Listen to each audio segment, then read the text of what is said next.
नमस्कार दोस्तों। राधे राधे। संतोषी माता व्रत कथा। एक बुढ़िया थी, उसके 7 बेटे, 6 कमाने वाले और एक निकम्मा था। बुढ़िया 6 बेटों की रसोई बनाती, भोजन कराती और उनसे जो जूठन बचता वह अपने 7वें बेटे को दे देती। एक दिन वह पत्नी से बोला, देखो मेरी माँ मुझ पर कितना प्रेम करती है। वह बोली, क्यों नहीं, सबका जूठा जो तुम्हें खिलाती है। वह बोला, ऐसा नहीं हो सकता, जब तक मैं आंखों से न देखूं मैं कैसे मानूं। बहू हंसकर बोली, देख लोगे तभी मानोगे। कुछ दिन बाद त्यौहार आया। घर में 7 प्रकार के भोजन और चूरमे के लड्डू बने। वह जांचने के लिए सिर दुखने का बहाना कर पतला वस्त्र सिर पर ओढ़े रसोई घर में सो गया। वह कपड़े में से सब देखता रहा। 6 भाई भोजन करने आए। उसने देखा माँ ने उनके लिए सुंदर आसन बिछाए, नाना प्रकार के रसोई परोसी और आग्रह करके उन्हें जमाया। वह देखता रहा। 6 भोजन करके उठे तब ना माँ ने उनकी जूठी थालियों से लड्डुओं के टुकड़ों को उठाकर एक लड्डू बनाया। जूठन साफ कर बुढ़िया माँ ने उसे पुकारा, बेटा 6 भाई भोजन कर गए, अब तो भी बाकी है, अब तू कब खाएगा। वह कहने लगा, मुझे भोजन नहीं करना माँ, मैं अब परदेश जा रहा हूँ।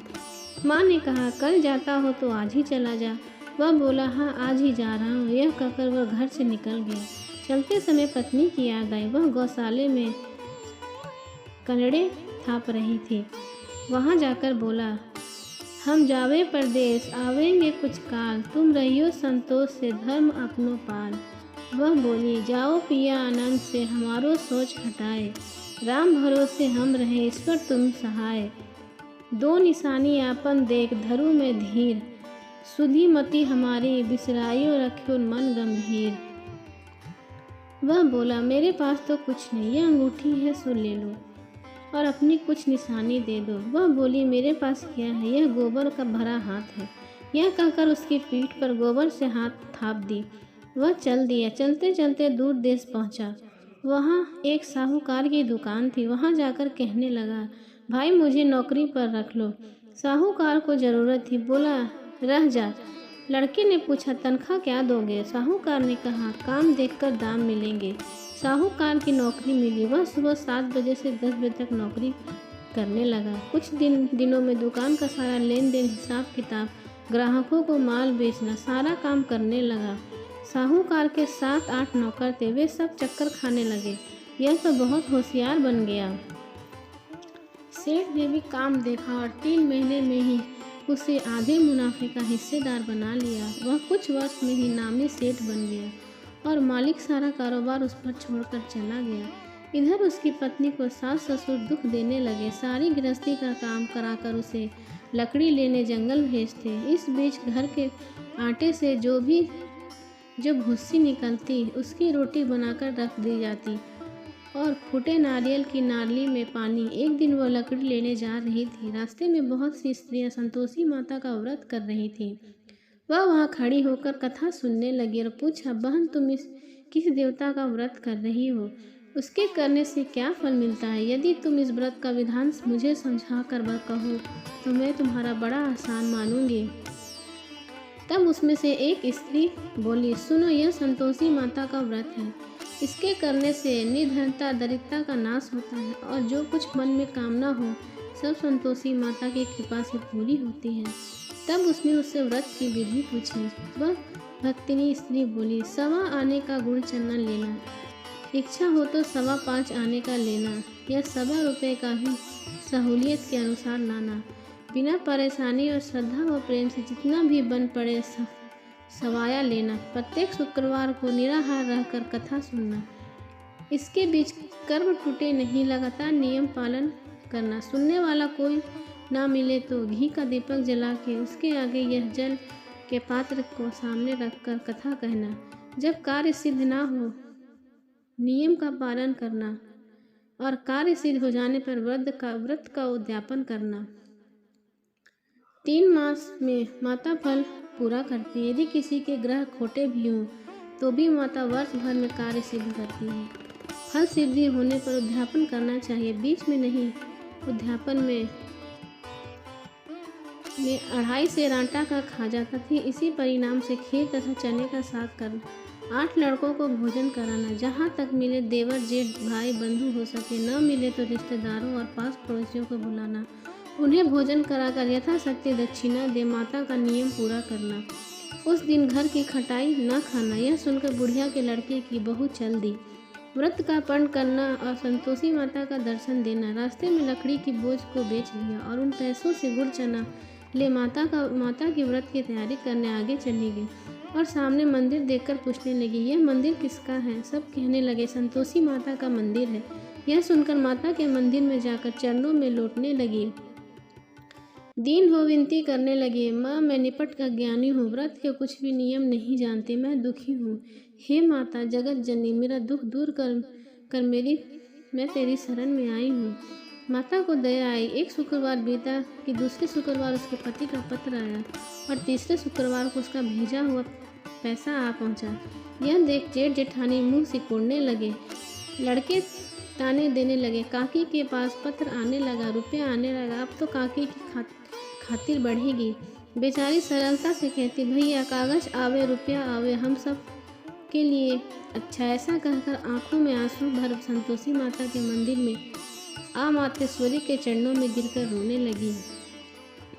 माँ मैंने तुमसे पैसा कब मांगा है? मुझे पैसा क्या काम, मुझे तो अपने सुहाग से काम है। मैं तो अपने स्वामी के दर्शन मांगती हूँ। तब माता ने प्रसन्न होकर कहा, जा बेटी तेरा स्वामी आएगा। यह सुनकर वह खुशी से बावली होकर घर में जा काम करने लगी। अब संतोषी माँ विचार करने लगी, इस भोली पुत्री को मैंने कह तो दिया कि तेरा पति आएगा, लेकिन कैसे? वह तो इसे स्वप्न में भी याद नहीं करता। उसे याद दिलाने को मुझे ही जाना पड़ेगा। इस तरह माता ने उस बुढ़िया के बेटे के पास जा स्वप्न में प्रकट हो कहने लगी, साहूकार के बेटे सो रहा है या जागता है? वह कहने लगा, माता सोता भी नहीं जागता भी नहीं, कहो क्या आज्ञा है? माँ कहने लगी, तेरे घर बार कुछ है कि नहीं? वह बोला, मेरे पास तो सब कुछ है, माँ बाप बहू है, क्या कमी है? माँ बोली, भोले पुत्र तेरी बहू घोर कष्ट उठा रही है, तेरे माँ बाप उसे परेशानी दे रहे हैं, वह तेरे लिए तरस रही है तो उसकी सूद ले। वह बोला, हाँ माता जी यह तो मालूम है, परंतु जाऊँ तो कैसे? परदेश की बात है, लेन देन का हिसाब नहीं, कोई जाने का रास्ता नहीं आता, कैसे चला जाऊँ? माँ कहने लगी, मेरी बात मान, सवेरे नहा धोआकर संतोषी माता का नाम ले, घी का दीपक जला, दंडवत कर दुकान पर बैठ जा। देखते देखते सारा लेन देन चुक जाएगा, जमा का माल बिक जाएगा, सांझ होते होते धन का भारी ढेर लग जाएगा। अब बूढ़े की बात मानकर वह नहा धोआकर संतोषी माता को दंडवत घी का दीपक जलाकर दुकान पर बैठा। थोड़ी देर में देने वाले रुपए आने लगे, लेकिन हिसाब लेने वाले हिसाब लेने लगे। कोठे में भरे सामान की खरीदारी नगद दाम से सौदा करने लगे। शाम तक धन का भारी ढेर लग गया। मन में माता का नाम ले चमत्कार देख प्रसन्न होकर घर जाने लगा। रास्ते में गहना कपड़ा सामान खरीदा। यह काम से निपट तुरंत घर को रवाना हुआ। उधर उसकी पत्नी जंगल में लकड़ी लेने जाती है।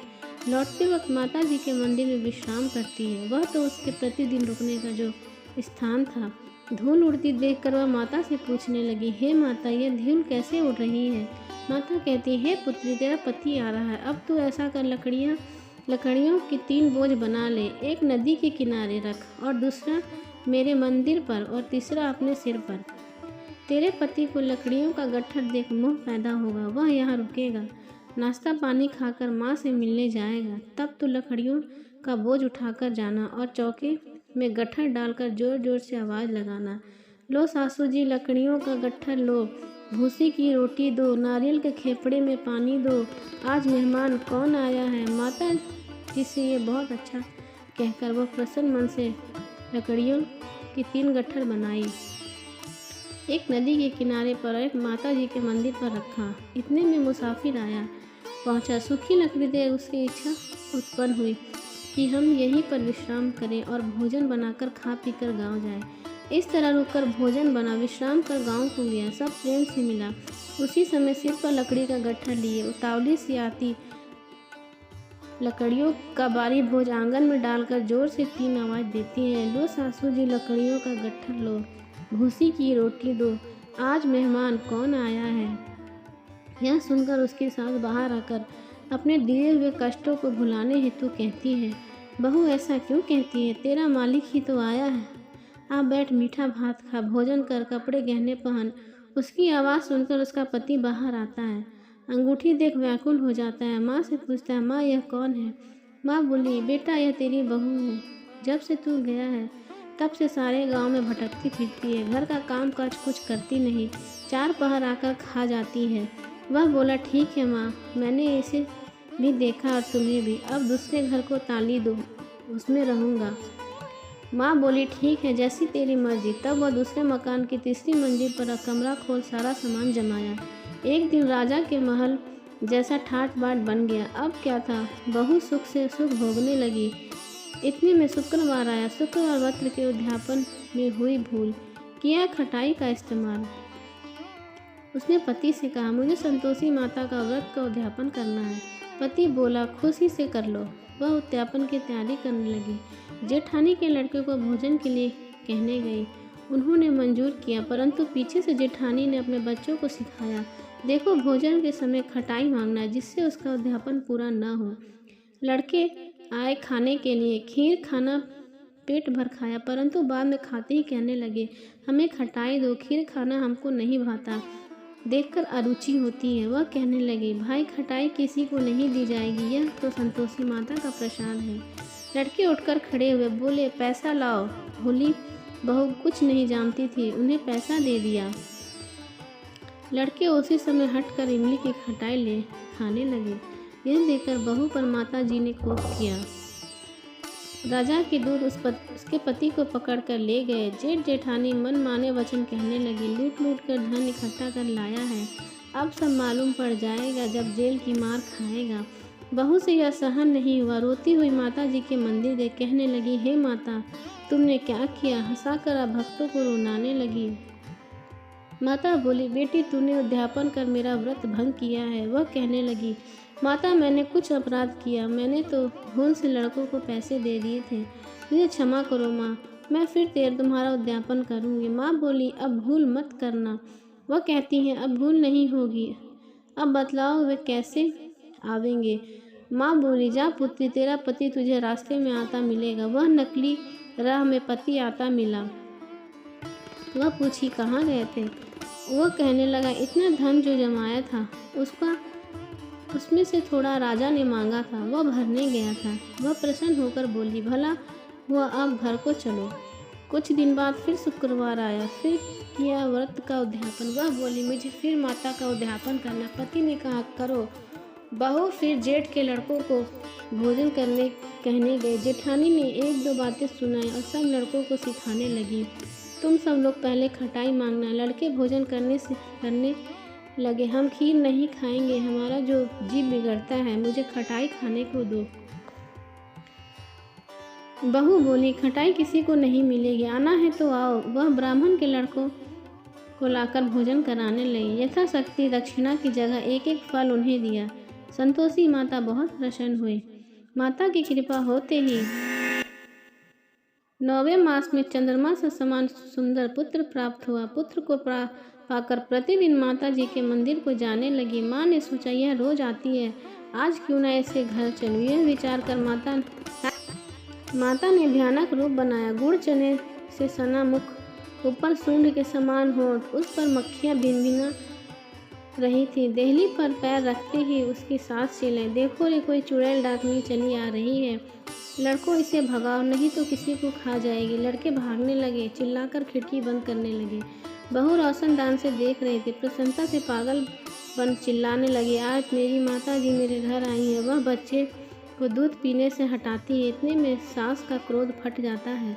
वह बोली, क्या उतावली हुई है? बच्चे को पटक दिया। इतने में माँ के प्रताप से लड़के ही लड़के नजर आने लगे। वह बोली, माँ मैं जिसका व्रत करती हूँ, यह संतोषी माता है। सबने माता जी के चरण पकड़ लिए और विनती करने लगे, हे माता, हम मूर्ख हैं, ज्ञानी हैं, तुम्हारे व्रत की विधि हम नहीं जानते। व्रत भंग कर हमने बड़ा अपराध किया है। जग माता, आप हमारा अपराध क्षमा करो। इस प्रकार माता प्रसन्न हुई। बहू को प्रसन्न हो जैसा फल दिया वैसा माता सबको दे। जो पढ़े उसका मनोरथ पूर्ण हो।